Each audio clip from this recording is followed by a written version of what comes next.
రాముడితో నమస్కారం. వాల్మీకి రామాయణం 8వ భాగం. గంగ గురించి చెప్పమన్న శ్రీరాముడితో విశ్వామిత్రుడు ఇలా చెప్పడం మొదలుపెట్టాడు. రామ, హిమవంతుడు అనే రాజు ఉండేవాడు. అతనికి హిమవత్ పర్వతము నివాసము. అతని భార్య మనోరమ. వీరికి 2 కుమార్తెలు, గంగ, ఉమ. పెద్ద కుమార్తె గంగ నది. ఆమెకు స్వేచ్ఛగా ప్రవహించే శక్తి కలది. ఈ గంగా నదికి పాపాలు అంటవు. ఈ నదీ జలాన్ని తాకితే చాలు పాపాలు నశిస్తాయి. అందుకని దేవతలందరూ హిమవంతుని వద్దకు వెళ్లి గంగను తమకివ్వమని అడిగారు. అందుకు అంగీకరించిన హిమవంతుడు గంగను దేవతలకు ఇచ్చాడు. గంగ దేవతలతో సహా దేవలోకానికి వెళ్ళింది. గంగా నది దేవలోకంలో ప్రవహిస్తూ ఉండేది. ఇక 2వ కుమార్తె ఉమ శివుని గురించి తపస్సు చేసి అతనిని వివాహం చేసుకుంది. ఉమ శివుని వెంట కైలాసానికి వెళ్ళిపోయింది. ఈ విధంగా హిమవంతుని 2 కుమార్తెలు లోకాలచే పూజింపబడేవారు అయ్యారు అని చెప్తూ ఉండగా రాముడికి సందేహం కలిగింది. మునివర్య, దేవలోకంలో ఉండే గంగ భూలోకానికి ఎలా వచ్చింది, ఎందుకు వచ్చింది చెప్పండి అని అడిగాడు. అప్పుడు విశ్వామిత్రుడు చెప్పడం మొదలుపెట్టాడు. రామ, పూర్వం అయోధ్య నగరాన్ని ఇక్ష్వాకు వంశరాజు సగరుడు పాలించేవాడు. అతనికి 2 భార్యలు, కేసిని, సుమతి.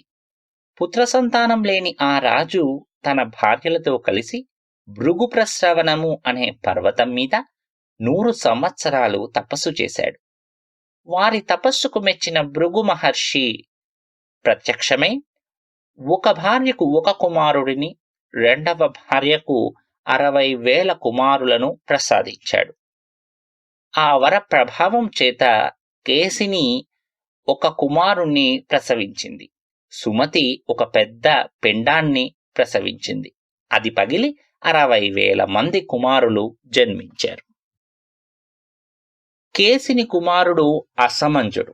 అతడు పెద్దవాడై పరమ క్రూరుడిగా మారిపోయాడు. సగరుని పెద్ద కుమారుడు అసమంజుడు జనులను బాధ పెడుతూ ఉండేవాడు. ఆడుకుంటున్న చిన్నపిల్లలను సరయూ నదిలో పడేసి వారు మునుగుతుంటే ఆనందించేవాడు. అంతేకాదు ప్రజలను కూడా తీవ్రంగా బాధించేవాడు. ఇది తెలుసుకున్న సగరుడు పాపకార్యాలు చేస్తున్న తన కొడుకును రాజ్యం నుండి బహిష్కరించాడు. అసమంజుడు క్రూరుడైనా అతని పుత్రుడు అంశుమంతుడు మాత్రం ధర్మపరుడు. కాబట్టి సగరుడు తన మనుమడు అంశుమంతుడిని తన వద్దే ఉంచుకున్నాడు. కొంతకాలానికి సగరుడు అశ్వమేధ యాగం చేయాలని సంకల్పించాడు. దానికోసం యాగాశ్వాన్ని విడిచిపెట్టాడు. సగరుడు యాగం చేయడం ఇష్టం లేని ఇంద్రుడు రాక్షస రూపం ధరించి ఆ యాగాశ్వాన్ని అపహరించాడు. దాంతో ఎంతకాలమైనా ఆ అశ్వం తిరిగి రాలేదు. యాగాశ్వం లేనిదే యాగం జరగరాదని ఋత్విక్కులు చెప్పారు. ఆ మాటలు విన్న సగరుడు తన 60,000 కుమారులతో, కుమారులారా, ఈ భూమండలం అంతటా వెతకండి. ఈ భూమి ఉపరితలం మీద అశ్వం దొరకకపోతే మీరందరూ భూమిని ఒక్కొక్క యోజనం తవ్వండి. అశ్వం దొరికే వరకు తవ్వండి. యాగాశ్వాన్ని తీసుకొని రండి అని చెప్పాడు. తండ్రి ఆజ్ఞానుసారం 60,000 కుమారులు భూమి అంతటా యాగాశ్వం కోసం వెతికారు. కానీ యాగాశ్వం దొరకలేదు. దాంతో ఇక భూమిని తవ్వడం మొదలుపెట్టారు.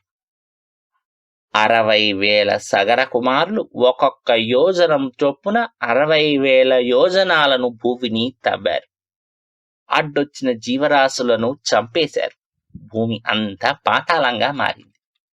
ఇది చూసిన దేవతలు భయపడి బ్రహ్మ వద్దకు వెళ్లి, సగరపుత్రులు భూమిని తవ్వుతూ అడ్డు వచ్చిన జీవరాశిని చంపుతున్నారని, దాంతో సృష్టి నాశనమవుతుందని, భూమిని కాపాడాలని వేడుకున్నారు. అప్పుడు బ్రహ్మదేవుడు దేవతలతో, దేవతలారా, మీరు భయపడకండి. ఈ భూమిని శ్రీ మహావిష్ణువు కపిలావతారంలో రక్షిస్తున్నాడు. ఆ సగర కుమారులను ఆయనే శిక్షిస్తాడు అని చెప్పాడు. ఇక సగర కుమారులు భూమిని ఎంత తవ్వినా యాగాశ్వం కనపడలేదు. దాంతో వారందరూ తమ తండ్రి వద్దకు తిరిగి వచ్చి యాగాశ్వం కనపడలేదు అని చెప్పారు. అంతే, ఈ మాట విన్న సగరుడికి కోపం రెట్టింపైంది. భూమిని ఇంకా తవ్వి యాగాశ్వాన్ని వెతికి పట్టుకోవాలని, అశ్వం లేకుండా తిరిగి రావద్దు అని చెప్పాడు సగరుడు. సగర కుమారులు మరలా భూమిని తవ్వుతూ పాతాళం చేరుకున్నారు. ఒక్కొక్క దిశగా తవ్వడం మొదలు పెట్టారు.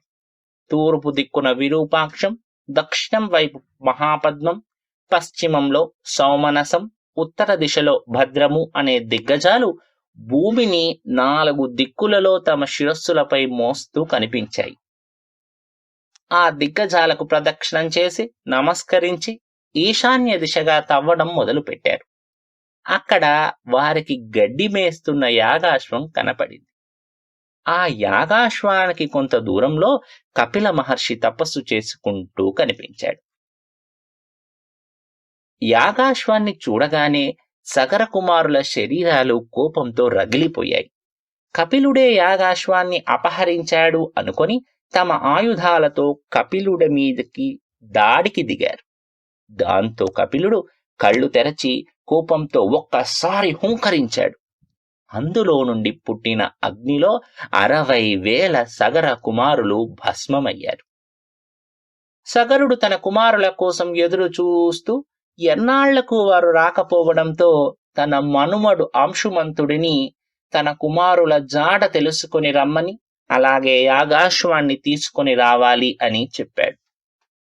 అంశుమంతుడు తాతకు నమస్కరించి తన పినతండ్రులను వెతుక్కుంటూ వారు వెళ్లిన మార్గంలోనే వెళ్ళాడు.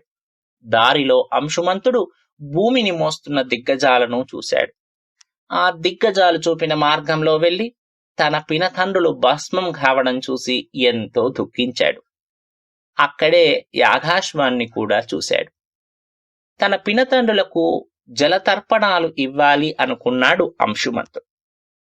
కాని అతనికి అక్కడ ఒక్క చుక్క నీరు కూడా కనపడలేదు.